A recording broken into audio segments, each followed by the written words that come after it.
Estás escuchando Teologética Podcast, un espacio para comentar y debatir asuntos de apologética, teología y cristianismo.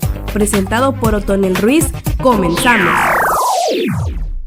Muy buenos días, tardes o noches, dependiendo el lugar y la hora en la que nos estés escuchando. Esto es el podcast de Teologética. Y hoy vamos a dar inicio a una serie de podcasts que abordan la existencia de Dios, basándonos en ciertos libros de apologética que nos van a nutrir y nos van a informar acerca de esta cuestión desde una perspectiva seria, académica y razonable. Hoy quiero compartirles con ustedes un fragmento o el primer capítulo de un libro que fue editado en España y que fue lanzado en septiembre de este año 2023, llamado Nuevas evidencias científicas de la existencia de Dios, del autor José Carlos González Hurtado. Quiero compartir porque compete mucho a lo que vamos a hablar acerca de la existencia de Dios en estos podcasts de apologética. Empezamos con el primero. Eso que llamamos Dios. El capítulo inicia con el Salmo 14, verso 2, que dice de la siguiente forma: Yahvé mira desde el cielo a los hijos de los hombres para ver si hay quien sea sensato y busque a Dios. Eso que llamamos Dios. Antes de entrar en discutir y demostrar que la evidencia científica lleva irremediablemente a creer en un Dios creador, conviene ponerse de acuerdo en eso que llamamos Dios. Veremos que muchos de los escritores ateos pecan de falta de rigor en la definición de lo que rechazan, variando su definición y descripción de Dios a medida que los argumentos teístas van haciendo su posición indefendible. En otras ocasiones los ateos atacan a un Dios que ninguno de los creyentes reconoceríamos como tal y cuya existencia nos unimos a negar con facilidad. Dios no es un Zeus olímpico, un anciano señor con barba blanca que mira al hombre con enfado y encadena a todo Prometeo que pretende la felicidad del ser humano.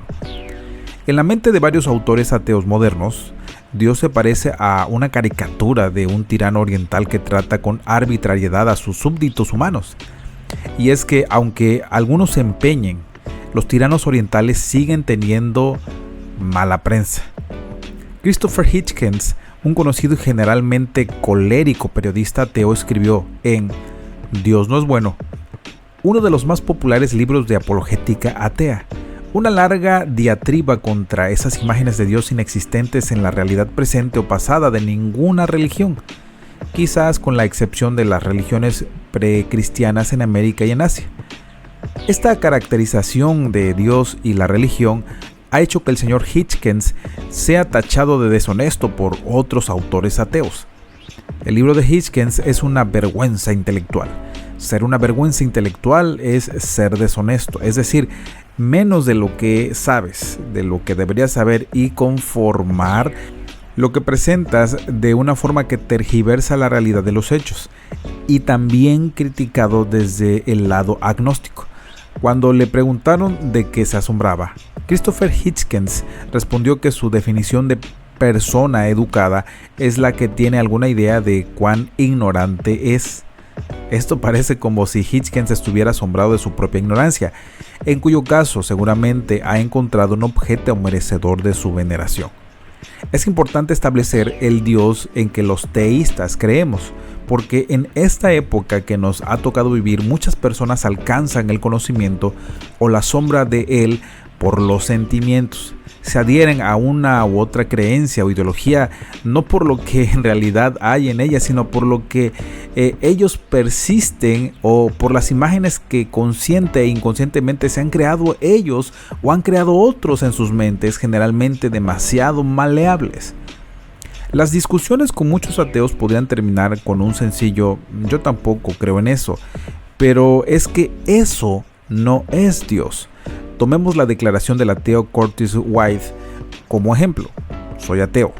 Si ser ateo significa no creer en un Dios, consejero, delegado, que se sienta fuera de su creación, proclamando edictos, castigando desafortunados pecadores, buscando venganza contra sus enemigos y escogiendo lados durante tiempos de guerra.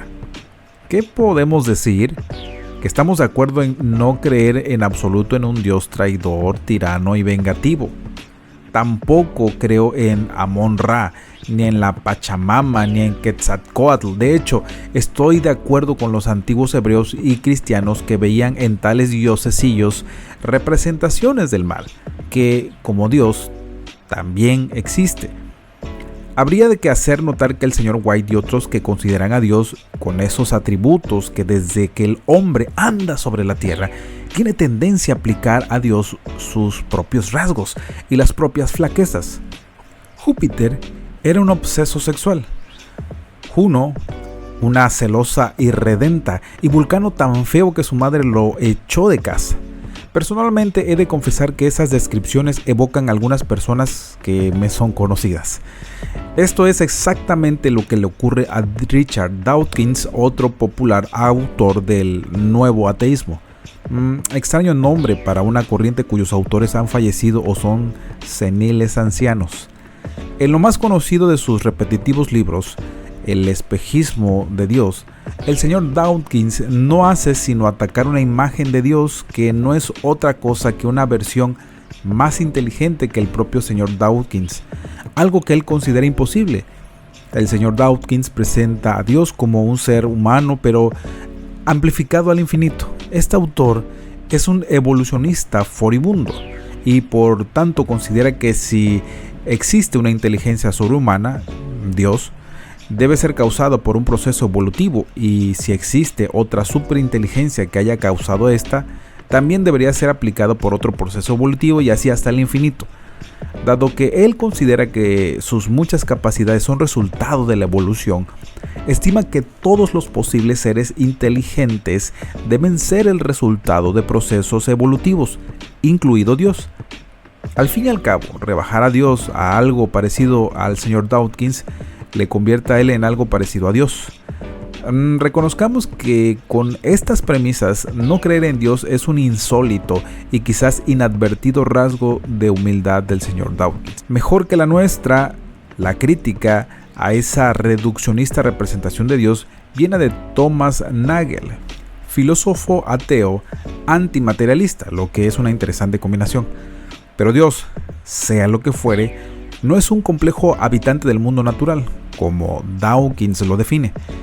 Explicar su existencia como una concatenación aleatoria de átomos por medio de la evolución no es una posibilidad para la que haya que buscar alternativa, porque eso no es lo que nadie entiende por Dios. La hipótesis sobre Dios, tal como es formulada por los teístas, solo tiene sentido si ofrece una explicación distinta a las explicaciones propias de la ciencia física. El propósito e intención de una mente sin cuerpo, pero capaz de crear y dar forma a todo el mundo físico. La hipótesis se apoya en postular que toda explicación es física y que hay una explicación mental, premeditada e intencional, que es más fundamental que las leyes básicas de la física, a las que también explica. Después de considerar varias versiones de lo que Dios no es, conviene explicar lo que sí es y lo que queremos decir con el Dios, del que vamos a hablar en este libro, para cuya existencia la ciencia moderna provee numerosas evidencias. Como veremos en la parte 2, en el capítulo "Y hubo un comienzo", la física y la cosmología han demostrado que el universo no es eterno y que antes de existir no existió. Parece una obviedad, pero a algunos les sigue costando llegar a esta conclusión. Nos tememos que más por lo que implica que por un prurito de pertenecer a un universo eterno. Pero puesto que el universo es todo lo que existe, si en algún momento no existió todo lo que existe, no hay causa o explicación dentro del universo para justificar la existencia del universo, salvo que haya habido alguien fuera del universo que haya sido el responsable de la creación del universo. Por ese alguien no puede ser como el universo en el sentido de haber pasado de la no existencia a la existencia.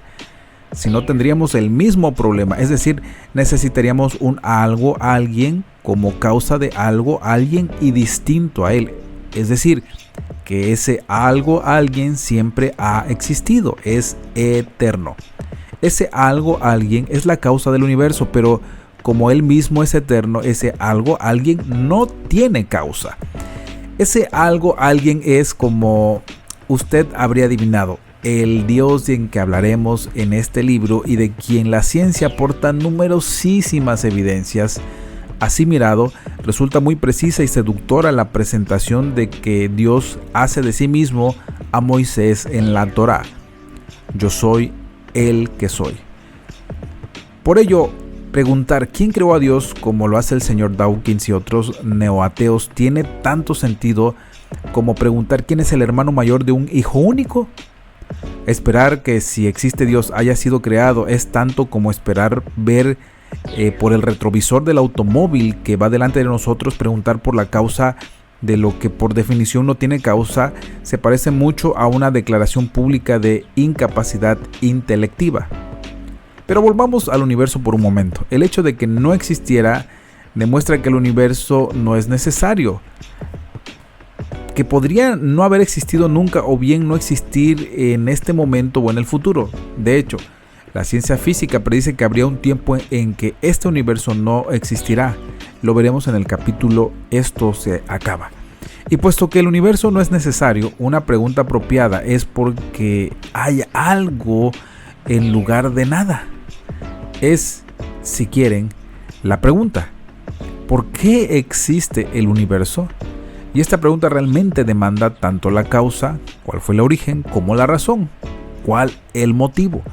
La primera apunta a aquel algo, a alguien que desde afuera del universo lo causa sin tener él mismo causa. Si el universo no es necesario, ha pasado de no existir a existir y pasar a no existir de nuevo en el futuro. Ese algo o alguien sí lo es, siempre existió y siempre existirá. La segunda cuestión demanda la finalidad o la razón por la que aquel algo, alguien causó el universo. Proponemos que la ciencia tiene mucho que decir en lo que se refiere a la primera cuestión, causalidad, y poco a lo referente a la segunda, finalidad. Y ello porque la ciencia trata del universo y por tanto de sus causas, pero sobre las razones para ello o su finalidad podemos y debemos especular, pero no experimentar. Esta distinción habría honrado a muchos equívocos, por ejemplo en la teoría del diseño inteligente, que discutiremos en la parte 4 referida a la química y la biología, y también establece que las pretensiones de simplemente ignorar el problema de la causación del universo, como muchos autores ateos hacen, es acientífico. Por ejemplo, el filósofo activista ateo Bertrand Russell afirma: debo decir que el universo está ahí y es todo. O bien es ilegítimo incluso preguntar la cuestión de la causa del mundo. No resulta muy edificante ver a un filósofo ignorar alguna cuestión simplemente porque le incomoda o porque la respuesta le obligaría a revisar mucho de lo que tiene por cierto, pero lamentablemente ocurre con inusitada frecuencia. Tenemos por tanto que aquel algo, alguien, Dios, es responsable de la creación del universo y que a diferencia de este, es eterno y es necesario. Por otro lado, que este Dios del que hablamos suministre demostraciones de su existencia, es consciente de su definición y sus atributos. El Dios del que hablamos proporcionará suficiente luz para los que quieran ver y permitirá suficiente oscuridad para los que no quieran ver, parafraseando a Pascal. Esto no es un libro de teología, por lo que no vamos a discutir las características o los atributos del creador Dios, y tampoco pretenderemos, como ya hemos dicho, que la ciencia dicte cuál es la religión verdadera. El algo, alguien, Dios del que hablamos y cuya existencia la ciencia impone es un ser puramente espiritual, que lo que sabe todo, lo puede todo, ama a todos, comprende inmediatamente y en su totalidad todas las posibles ramificaciones de cualquier acción de todos los tiempos y para toda la eternidad. Y para cada decisión tiene en cuenta todas estas ramificaciones, incluido el bien espiritual y material que se deriva no solo para una persona, para usted o para mí, sino para todos y para todo lo presente y lo futuro que pudiera verse afectado. Él es el que es. Espero te haya gustado esta aportación que abordamos en este podcast basados en el libro Nuevas evidencias científicas de la existencia de Dios de José Carlos González Hurtado. No te olvides compartir nuestro contenido, suscribirte a nuestro canal, dale like, activar la campanita para las notificaciones de los próximos capítulos y comentar. Tu comentario es muy importante. Ayúdanos a crecer como canal y a seguir compartiendo este mensaje de vital importancia. Me despido, Otoniel Ruiz. Nos escuchamos en una próxima ocasión.